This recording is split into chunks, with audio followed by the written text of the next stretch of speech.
Welcome back to the Acoustic Shop channel. I am John, here with my trusty sidekick, Jeremy. I think in the contract it says I am. No, definitely host. A trusty sidekick, Jeremy. And today we're going to be unboxing a Santa Cruz vintage jumbo.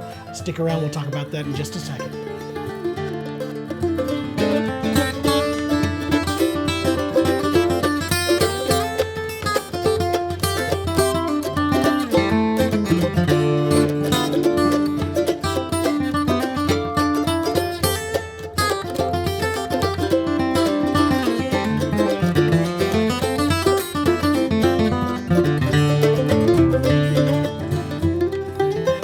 Let me get this straight. You're saying I am the Michael Strahan to your Kelly Ripa?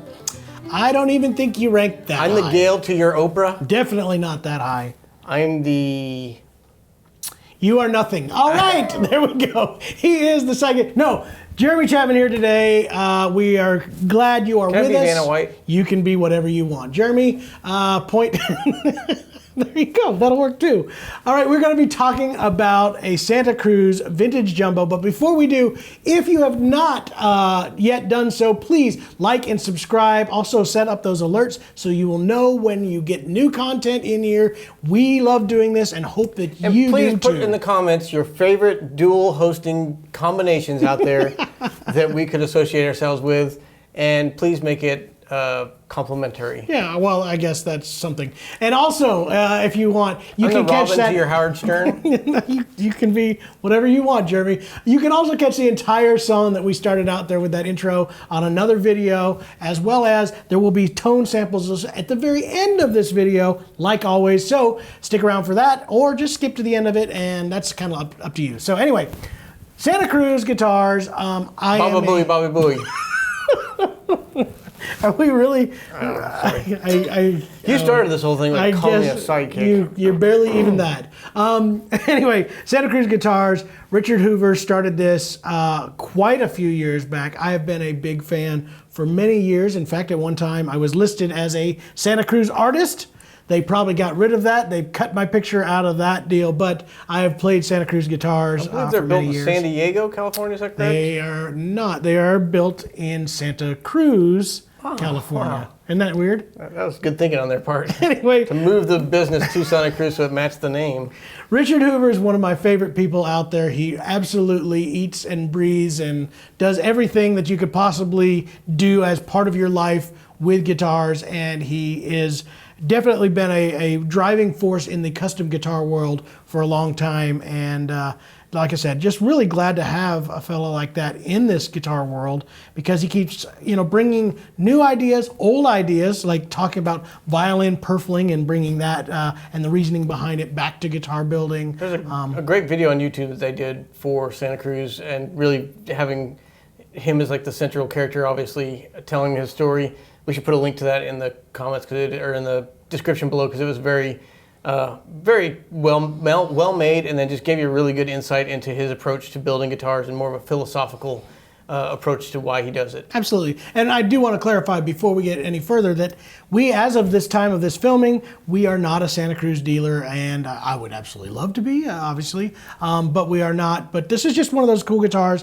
When we get stuff in, like you all know, we love acoustic instruments. We want to talk about them. So we got this one came in as a consignment, something used, and just wanted to get a chance to kind of talk about it a little bit. So those of you who don't know, I still own a vintage Tony Rice model that I have been not as playing as much as of late, but I still have it around. It went through a lot of years. A lot of our recordings were that was your central guitar. It was my main guitar for many, many years. And I also have a vintage D, which is a mahogany, I think originally designed for Doc Watson. So I do, like I said, have an affinity for these guitars and their building style. This one was one I haven't played very much before, the vintage jumbo.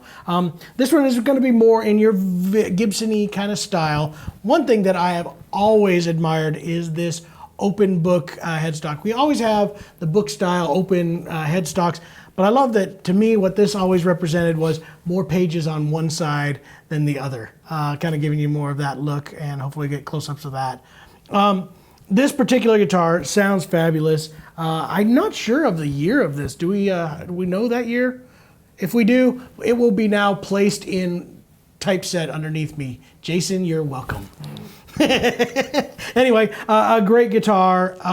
This is going to be, like I said, more in that Gibson-y jumbo style. Rosewood back on this particular one, Indian rosewood back and sides, as well as a Sitka spruce top on here.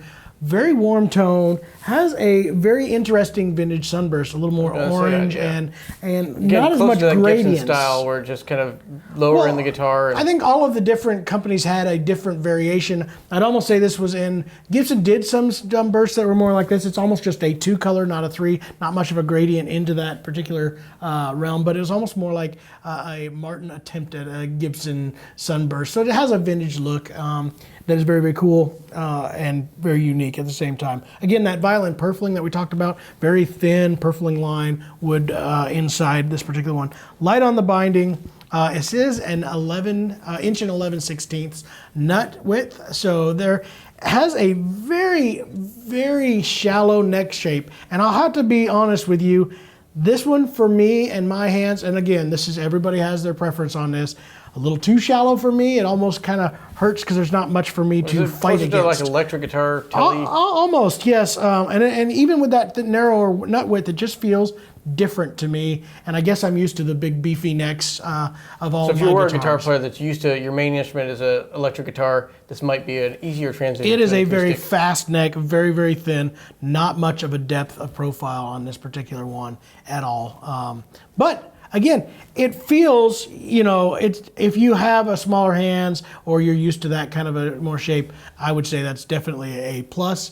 I just personally need a little bit more beef in these weird hands. So that's just my personal test. One thing I really loved about this is these extremely small dots for markers in the fretboard. I think it's a cool, classy way.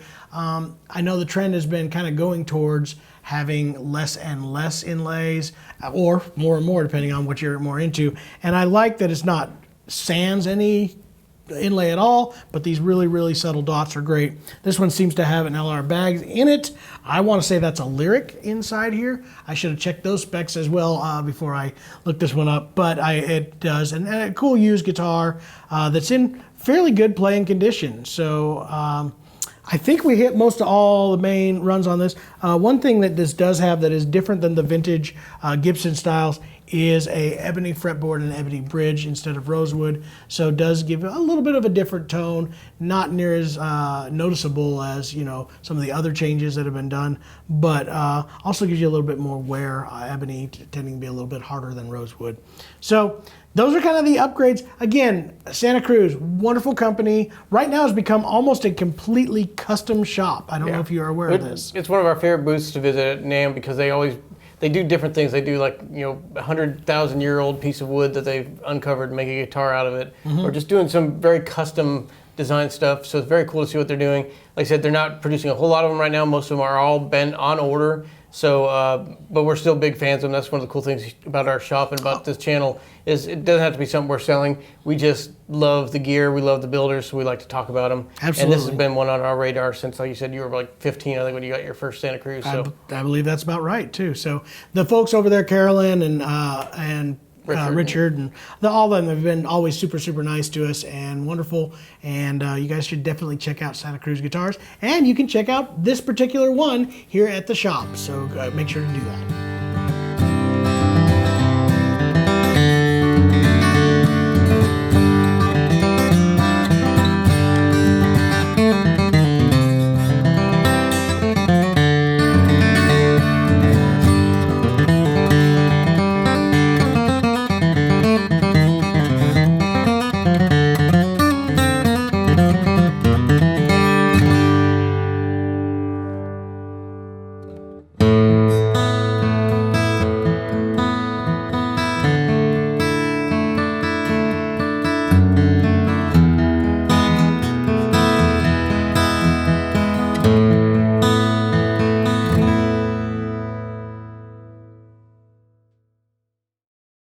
Hey, thanks for watching that video that we just did. I'm gonna make this universal so we're gonna use it on all the videos. Good I hope plan. you enjoyed that thing that I said. And if you'd like to see more things like that, then subscribe down below where it says subscribe. You'll be notified anytime we do another video. And while you're at it, make sure to check out our website, theacousticshop.com. We have free shipping on most products and one of the best return policies in the country. We know what it's like to buy an instrument online. You never know what you're gonna get. When you get it, if you're not happy with it, send it back to us. We're not gonna be mad at you. No. We'll be a little disappointed in you, but no.